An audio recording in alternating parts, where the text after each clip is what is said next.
كوكو عسلامة. رسالة اليوم زمنية شتيتك عيبة شبتية محرحرة تعمل 66 كيف. عملت لها مرقة بطاطا، نجمو زادة نرميوها في الصوص متاع الكسكسي وإلا ناكلوها مقلية ولا نرميوها في الشكشوكة حسيب تجي بنا نودكم ولا شهيكم.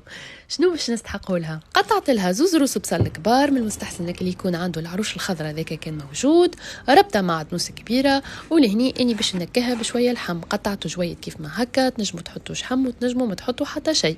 باش نحط عليه شوية زيت فلفل اكحل شوية ملح ونقليه باش نضمن اللي هو يطيب مليح، ونزيدوه للخليط متاعنا ونفوحوا فلفل احمر، ملح، نعناع شايح، شوية حبق كان عندكم، كروية، فلفل مهروش، ونزيدوا شوية زيت من الفوق.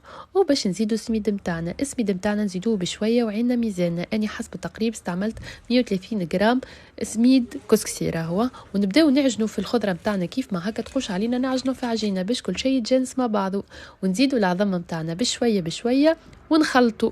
اهو كعينكم ميزانكم كيفاش تعرفوها يزي العظم كي تلموها هكا وتتلم في ايديكم. بالنسبة لي استعملت 4 كعبات عظم.